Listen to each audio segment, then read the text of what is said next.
Everyone.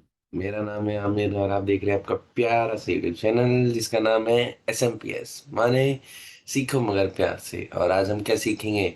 आज हम सीखेंगे मिडिल टर्म को स्प्लिट करना। एंड उस मिडिल टर्म को स्प्लिट करके किस तरीके से फैक्टराइजेशन किया जाता है वो आज हम करने वाले हैं। ठीक है, तो चलिए शुरू करते हैं जल्दी से। और उससे पहले क्या करना है? Please share and subscribe. ठीक है, चलो। पहला क्वेश्चन है, अगर हम बात करें फैक्टराइज का, तो इसको जस्ट नोट डाउन कर लेते हैं। उसके बाद क्या करेंगे हम? उसके बाद बेसिकली जैसे 9z² है माइनस 6z है +1, ये हुआ।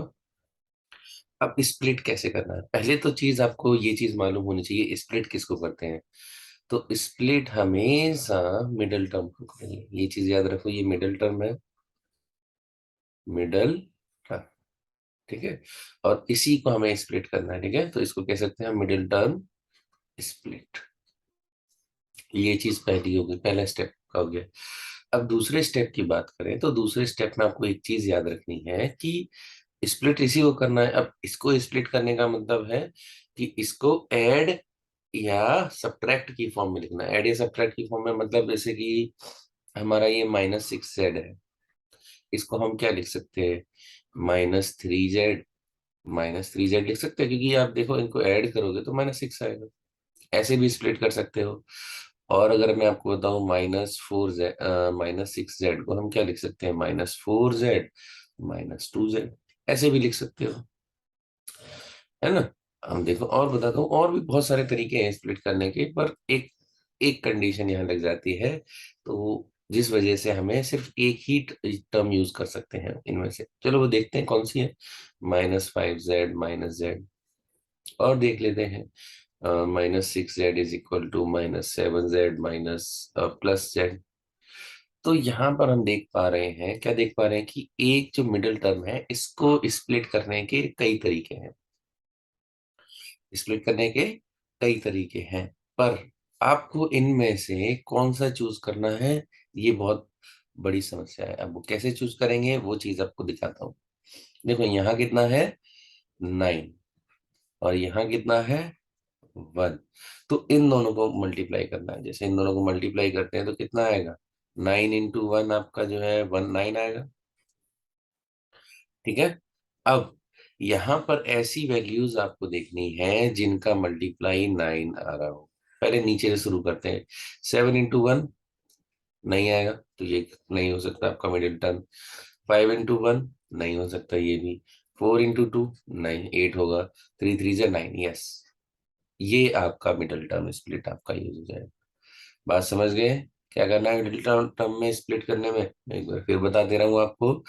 आपको सबसे पहले एक चीज याद रखनी है, क्या करना है? सबसे पहले मिडिल टर्म को पहले आइडेंटिफाई करो। ये चीज भी जरूरी है, मिडिल टर्म को आइडेंटिफाई करना। अब मिडिल टर्म को आइडेंटिफाई कैसे करोगे? मिडिल टर्म को आइडेंटिफाई करने के लिए आपको सिर्फ और सिर्फ ये चीज याद रखनी है कि जिसमें जेड होगा वो मिडिल टर्म होगी। ठीक है, अब स्प्लिट करो। स्प्लिट करने के बहुत सारे तरीके हैं, मैंने आपको बताया कौन कौन सा तरीका है। अब -6 को बेसिकली -3 भी लिख सकते हो। 6 को -6 को -4 -2 भी लिख सकते हो। 6 को -5 -7 -1 भी लिख सकते हो।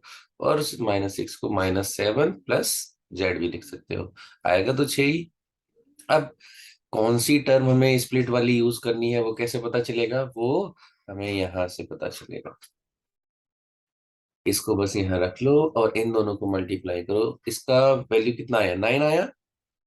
अब ध्यान रखो, इसकी वैल्यू जब 9 आई है, 9 आ गई। अब समस्या बस इतनी सी है, यहाँ देख लो कौन कौन सी वैल्यूज का मल्टीप्लीकेशन 9 हो रहा है। जैसे पहली स्प्लिट में देखो 3 × 3 का 9 आ रहा है, यस यही आंसर है।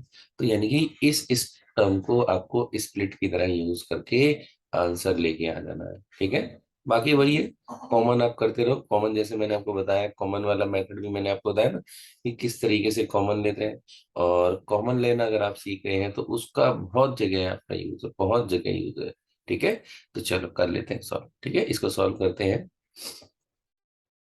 यहाँ क्या है आपका? 9z² - 6z +1। स्प्लिट करो, 9z² minus 3z minus 3z plus 1। और एक चीज, जहां कुछ भी कॉमन नहीं लगे तो आपको वहां 1 या -1 कॉमन हो जाता है, ठीक है। अब जैसे यहाँ इन दोनों में देखो, अभी तो आपको शायद सिर्फ z कॉमन लग रहा हो, लेकिन 9 को हम क्या लिख सकते हैं, 3 × 3। z 2 बार है तो z × z -3z प्लस 1, ठीक है। अब देखो यहाँ पर 3 कितनी बार रिपीट हो रहा है, इन दोनों में देखो सिर्फ पहली दो टर्म में ही। अब हम देखेंगे जब मिडिल टर्म स्प्लिट के क्वेश्चंस करेंगे, तो सिर्फ और सिर्फ पहली टर्म में ही हमें देखना है कॉमन, पहली दो टर्म में। यहाँ देखो ये भी कॉमन, दोनों कॉमन है तो 3 ले लो बाहर। अब z देखो, z है, यस दोनों में z है, हो गया। बचा कितना, 3, एक ये वाला बचा और एक ये z बचा, तो 3z आ गया। अब यहाँ ये देखो, ये पूरा 3z आपका अंदर है, ये तो बाहर आ गया था। अब माइनस, क्योंकि जब सब कुछ बाहर आ जाता है तो मैंने आपको क्या बताया था, 1 रखना है आपको, वहां पर कितना रखना है, 1। चलो अब इन दोनों में तो कुछ भी कॉमन नहीं है, नहीं है ना, बाहर माइनस साइन है, तो आप -1 कॉमन ले लो।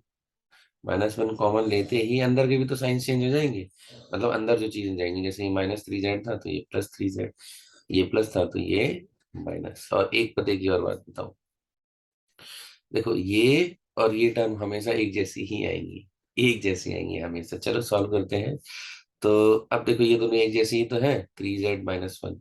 अब यहाँ पर ग्रुप में देख रहे हैं, ये एक तरीके से पजल की तरह होता है। जस्ट इमेजिन करो, एक पजल है, उसके अलग अलग हिस्से हैं, जब आप उसको जोड़ते हो तभी एक जैसी चीजें देख पाते हो, एक सही सी तस्वीर आपके सामने आती है। तो वैसे ही यहाँ देखो, 3z - 1 एक पूरी तस्वीर है, इसके दो पजल के हिस्से हैं 3z - 1, इनको अलग अलग कर देंगे तो आपको कुछ समझ नहीं आएगा। अब इनको एक साथ करके देखो, ये देखो यहाँ भी कॉमन है और यहाँ भी कॉमन है, तो इसको बाहर ले लो, हो गया। अब इसके साथ कौन सा था, 3z, तो 3z बचेगा, 3z यहाँ रखो। अब इसके साथ क्या था, -1 था, -1। तो बस यही आपका आंसर आ गया। इसी को हम बोलते हैं मिडिल टर्म स्प्लिट होना। चलिए अब हम आगे बढ़ लेते हैं, नेक्स्ट पार्ट करते हैं, बी पार्ट। बी पार्ट में आपका क्या है, 20x + 25x² + 4। यहाँ पर एक चीज देखिए, मिडिल टर्म आपकी पहले लिखी है, मैंने क्या कहा था, मिडिल टर्म का मतलब ये नहीं कि आपका जो है बीच में, वही बीच वाली टर्म से मतलब नहीं होता है। हमारा मिडिल टर्म से मतलब होता है कि कहाँ पर आपका एक्स का वेरिएबल दिया है, हालांकि ये भी एक्स का वेरिएबल है और ये भी है, लेकिन पावर जिसकी 1 होगी उसी को हम मिडिल टर्म लेके चलेंगे, ठीक है। तो चलो सॉल्व करते हैं। 25x² है, +20x है, +4 है, बस। अब 20 को स्प्लिट कैसे करना है, मैंने आपको क्या बताया था, 20 को स्प्लिट में एक बार फिर से यहाँ बता देता हूँ ताकि आपकी और क्लियरिटी हो जाए।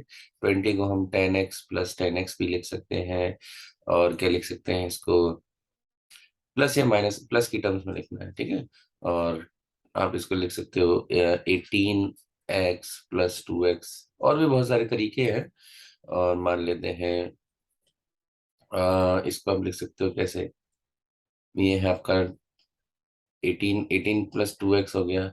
और कोई तरीका बताओ, 10x + 10x हो गया, और भी बहुत सारे तरीके हैं, 22x - 2x, ठीक है।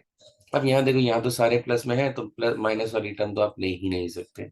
चलो सॉल्व कर लो। अब कैसे, कौन सी टर्म चूज करनी है ये कैसे पता चलेगा, ये वाली टर्म और ये वाली टर्म को मल्टीप्लाई करो, 25 × 4 100 आएगा। 100, ये देखो यानी कि पहली टर्म को जब आप मल्टीप्लाई मल्टीप्लाई करेंगे तो 100 आने वाला है, तो यही हमारी मिडिल टर्म स्प्लिट हो गई। तो 25x² +10x + 10x + 4, बस। अब यहाँ देखो इन दोनों में कुछ कॉमन है, x तो कॉमन है दिख रहा है, लेकिन इसको हम कैसे लिख सकते हैं, 25 को 5 × 5x x² लिख लो, +10 2 × 5x +10x प्लस आपका जो है 4। अब 5 यहाँ कॉमन है, दोनों में देखो 5 कॉमन है, 5 कॉमन ले लो। x भी तो कॉमन है, कॉमन है। अब आपके यहाँ क्या बचेगा, 5x बचा +2। और यहाँ पर भी देखो इन दोनों में 2 कॉमन है, 2 कॉमन ले लो, 5x+2 आ गया आंसर। बस यही आंसर है। तो क्या आंसर आ गया? यहाँ से अगर हम इसको बस थोड़ी सी बड़ी पिक्चर देखो, ये वाली इमेजिनेशन थोड़ी बढ़ाओ, तो ये क्या हो जाएगा? 5x+2 मल्टीप्लाइड बाई 5x+2 का होल स्क्वायर और 2, यही आपका आंसर हो जाएगा। ठीक है, चलिए एक पार्ट और कर लेते हैं, फिर हम इस वीडियो को एंड करेंगे, एंड उसके बाद हम नेक्स्ट वीडियो में आपके डी पार्ट, ई पार्ट, एफ जी एच करेंगे। ठीक है, तो सी पार्ट देख लो, 100z² माइनस 60z+9। ठीक है, अब ये देखो 9, ओके पहले इसको स्प्लिट करना है, तो इसके स्प्लिट करने कैसे कैसे कर सकते हो? -30 हो गया। -60 को आप कैसे लिख सकते हो? और कैसे लिख सकते हो? -40 -20z, और भी तरीके हैं, -50z -10z, ये हो गया। अब चूज कौन सा करना है, वो तो इस पर निर्भर करेगा ना, इसके और इसके मल्टीप्लीकेशन पर। मल्टीप्लाई करोगे तो 9 × 100 900 आएगा। अब देख लो किसका मल्टीप्लीकेशन 900 आ रहा है, पहली टर्म ही हमारी मिल गई। क्या है वो? 13 × 30 900 आ गया, बस हो गया खत्म। z² -30z -30z+9 हो गया। अब कॉमन देख लो, यहाँ 10 कॉमन है, देखो यहाँ 30 है। 10 30 को कैसे लिख सकते हो? 10 × 3, 100 को 10 × 10 z² -30z+ अब 3, आपका यहाँ पर 3 कॉमन है दोनों में, इसको कैसे लिख सकते हो? अब यहाँ देखो 3 × 10 और इसको 3 × 3, बस कॉमन ले लो। यहाँ पे क्या क्या कॉमन है? देखो 10 कॉमन है 10 कॉमन आ गया। z आपका कॉमन है, तो z भी कॉमन ले लो। बचा क्या? 10 बचा और z बचा। माइनस यहाँ देखो 10 तो कॉमन आ गया, z भी कॉमन आ गया, 3 बचेगा। माइनस, अब यहाँ 3 कॉमन है, -3 कॉमन अगर होगा, यहाँ माइनस है तो समझ जाओ माइनस कॉमन लेना ही है। -3 कॉमन हो गया, अंदर के साइन चेंज होंगे, तो आपका क्या हो जाएगा? ये माइनस था तो ये प्लस हो जाएगा, तो कितना बचेगा? 10z -3, यही आपका आंसर आ गया। आंसर मतलब और आगे सॉल्व होगा, वो सॉल्व करके क्या आएगा? 10z आपका यहाँ पर ये देखो कॉमन है, ये पूरा टर्म कॉमन है, और यहाँ देखो ये पूरा टर्म कॉमन है, तो 10z -3 × 10z -3 आपका आंसर हो गया। ठीक है, सो आज के लिए बस इतना ही। और अभी देखो टाइम की बात करूँ, तो अगर आपका टाइम बताऊँ ना मैं, 4 सुबह के 4 बज रहे हैं। ठीक है, सो प्लीज ये